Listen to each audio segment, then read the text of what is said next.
is being patriotic, or is patriotism good? See, a nation is an artificial situation we have created in the world. What is the ideal? Well, it would be fantastic if it was a global village or nation, as we call it. But will the globe happen without management? So for management we need… No, we anyway have to have a leader. Yeah. Now, should we have an Indian leader, African leader, American leader? Question will come. Then fight will start. That's how nations have happened. Who should manage which part of the world? Because we could never agree that who should manage the whole world. So we made it into small parts, well over 200 parts. Well, we could strive to make 4 or 5 nations in the world instead of 200 nations at some point. Now European Union is there, similarly we can make an American Union, an Asian Union and make just 3 or 4 nations. It looks like a good possibility, but there is also a prospect that if they get heavily armed, if 2 continents go to war with each other, there'll be no small wars, there'll always be only world wars. So in some ways, the way it's broken, it's okay because it's broken on cultural lines, linguistic lines, so many things, religion, this, that, in so many ways it's broken, it's best to preserve that. Now, is patriotism a good thing? Patriotism means an emotion towards your nationality or your nation.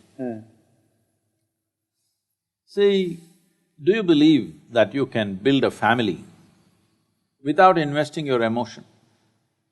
As in, build a family, maybe not. Have a family, yes. But build a family, no. Well, I was not talking about an arrangement. I'm saying, can you really get the best out of the people around you, whom you call as family, if you do not invest your emotion in that? We can't. No. So when you can't build a nation of 4 people, family is a nation of 4 people. If you can't build a nation of 4 people, how are you supposed to build a nation of 125 crore people without investing emotion in it? Is this emotion ultimate? No, but it is an immediate need. And a nation is the largest amount of humanity, volume of humanity that you can handle right now. 125 crore or 1.25 billion people is a world by itself. So do you need emotion? Yes. This emotion must be graduated as a nation grows into different levels of evolution. Right now, we have a nation where over 400 million people have not eaten properly yet. Even today there's a report in the newspapers saying that the World Health Organization says the most underdeveloped children on the planet are in India. We are not dying anymore, but we are underdeveloped. Skeletal system is not growing fully.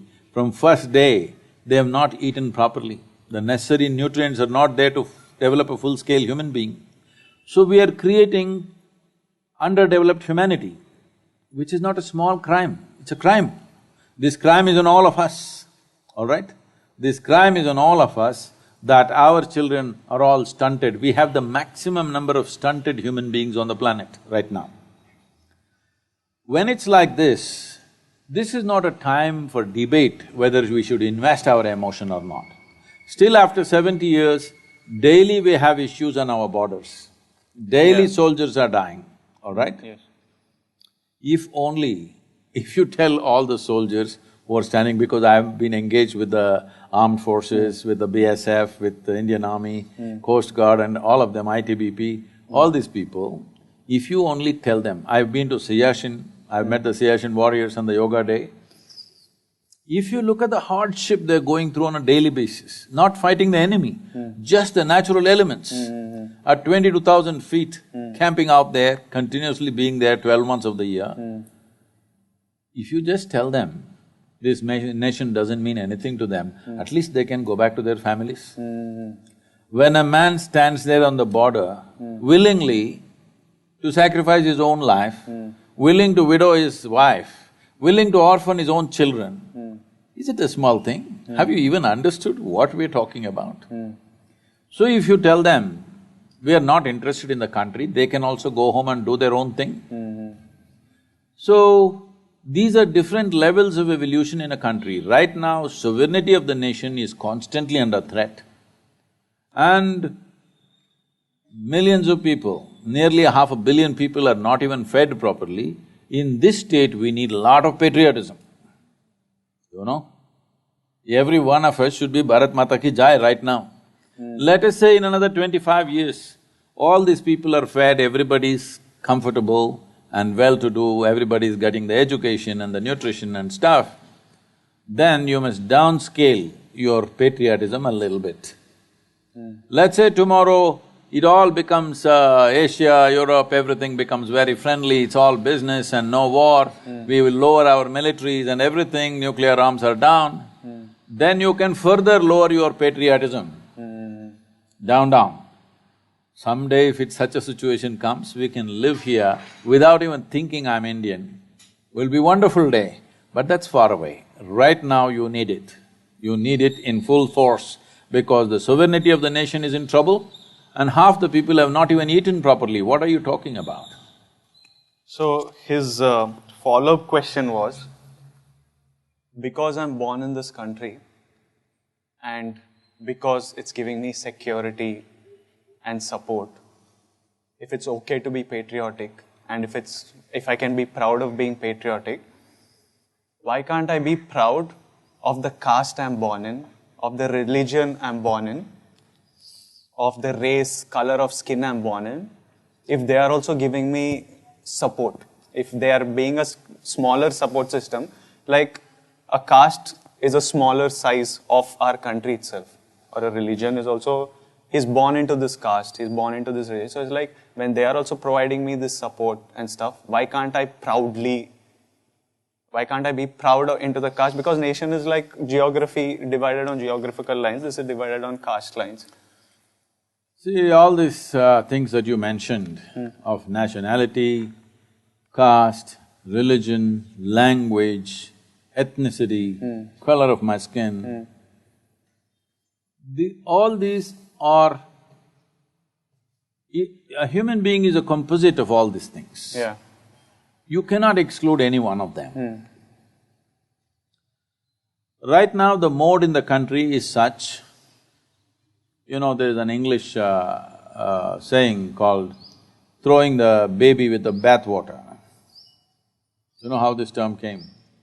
This term came because at that time, in a cold country like England, the families had bath only once a year. Okay. How's that for you? Not in India, okay? Even 10,000 years ago, we were still having bath every day, but English had bath only once a year. Okay. Because a cold country, from October onwards, it's cold, only end of May, June, mid-June. Okay. So at that time, they have a family bath, so big bathtub. First, the man of the house will take the dip. If that guy goes in and comes out, it's already turned dark. Not because he lost his skin color, because 1 year of muck. Yeah. Then all the men in the house go, then the women go, then the babies, children and babies go. So it happened sometimes that there are so many children and everything, they put them in this big tub which is murky, you can't see anything. When they want to throw the water out, some babies got thrown out. This entire thing of carrying a bride carrying a bouquet came from this culture because the bride smells so bad. She has to have a flower bouquet, otherwise you can't go near her. This is all this is the fragrance of the flower made her attractive. Otherwise, she's quite… because she's gone into the tub after all these men. Oh, after all the… So, we are throwing the baby with the bath water. In this culture, the caste and creed was created as a transference of knowledge and skills. Yeah. Because we understood in those days that whatever skills a father has, he is naturally prejudiced in favor of his children. Yes. So he will teach it in a best possible way to his own children. Yeah. So the family traits and culture always went like this. Yeah. This is the only reason Gosh. why those who want their children to be really educated send them to Gurukulas, away from the family, where there is one man who's risen above his identities of blood, and he is going to teach the best to their children, but the rest of the skills, simple skills of carpentry or blacksmithery or whatever else is needed on a daily basis, this was transferred only through the family. So they maintain this close thing. A blacksmith's family means they eat in a certain way as it's necessary for their type of work. They will marry only a blacksmith's girl because she knows how to make the fire, this, that. If you marry a carpenter's girl, she won't know how to do this. So it is from this they did. Out of this, a phenomenally kaleidoscopic culture we created. It's so fantastic. From one community to another, they're living side by side in the… in the neighborhood. For probably 100 years, 2-3 generations have lived. But the way they cook this home and this home is distinctly different. Okay. If I go to any house, if I just smell the seasoning, I just tell them what caste you belong to. Okay. Just if I smell the seasoning, I know what caste you belong to. Do you think we still cook it as… If they're married in if they're married in the same thing, and traditionally women who are trained in that are there, but today most women are going to school and college, they never spent enough time in the kitchen, so now things everybody change, smells like pizza or whatever, that's a different thing. But it is so distinctly different. You should not destroy this. The only thing we need to take away is the discrimination. Unfortunately, our differences became terrible discrimination, that we started treating people badly, this profession is low, that profession is high, if you are doing this, we will treat you badly.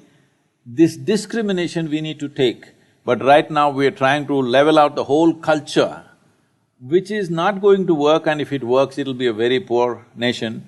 We will become like other nations where everybody eats only burger, okay? Here also people are beginning to eat only burger. I have nothing against anything, but the thing about a human being is to do things in an aesthetically correct way.